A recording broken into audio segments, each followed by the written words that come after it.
नमस्कार बंधुरा चम्पार रान्नाघरे आरो एक नतून रेसिपिते सबाइके स्वागत जानाई। आमार आजकेर रेसिपि मुचमुचे मजादार चाउमिन पकोड़ा। तो चलो देखते थाको এই রেসিপিটা আমি কিভাবে তৈরি করছি। আশা করছি ভালো লাগবে। চাউমিন পকোড়াটা বানানোর জন্য আমি প্রথমে একটা কড়াই বসিয়ে দিয়েছি। এবার এর মধ্যে জল দিয়ে দেব।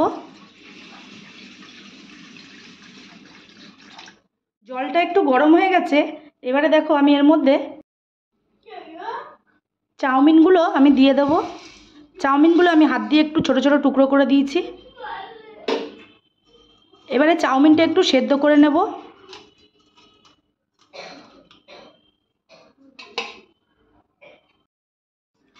চাউমিনটা সেদ্ধ হয়ে গেছে। এবার এটাকে আমি জল ঝরিয়ে নেব।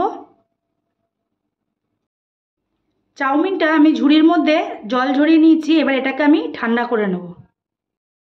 এবারে পকোড়াটা বানানোর জন্য আমি প্রথমে দেখো কুচনো পেঁয়াজ নিয়ে নিচ্ছি। পেঁয়াজের মধ্যে আমি পরিমাণ মতো নুন দিয়ে দিচ্ছি।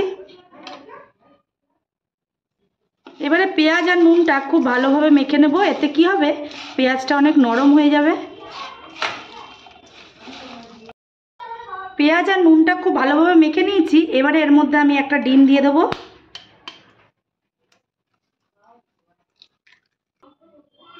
দিয়ে দেব কুচনো কাঁচা লঙ্কা, দিয়ে দেব কুচনো ধনেপাতা। এবারে এর মধ্যে দিয়ে দেব 2 চামচ কর্নফ্লাওয়ার, দিয়ে দেব হাফ চামচ চাট মশলা,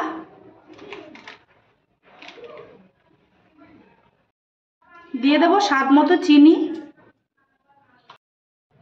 আর দিয়ে দেব হাফ চামচ লঙ্কার গুঁড়ো,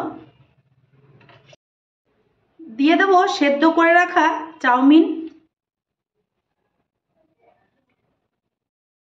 আর দিয়ে দেব 2 চামচ ময়দা। তোমরা কিন্তু ময়দার বদলে বেসনও দিতে পারো। এবারে সবগুলো উপকরণ খুব ভালোভাবে মেখে নেব। মাখানোটা আমার একদম রেডি। এবার ভাজার পালা।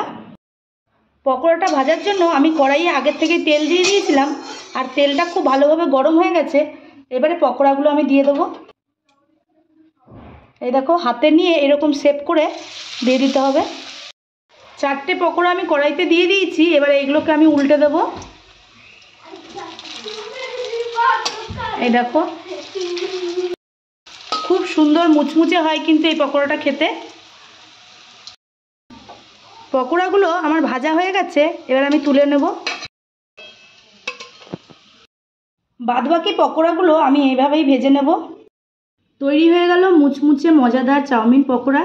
তো বন্ধুরা, তোমাদের কাছে কেমন লাগলো আমার এই আজকের ভিডিওটা? যদি ভালো লেগে থাকে লাইক কমেন্ট শেয়ার করবে। আর আমার চ্যানেলের নতুন বন্ধু হয়ে থাকলে অবশ্যই চ্যানেলটিকে সাবস্ক্রাইব করে পাশে থাকবে। আজকের মতন এটুকুই। দেখা হচ্ছে অন্য কোনো দিন অন্য কোনো রেসিপির সঙ্গে। ধন্যবাদ।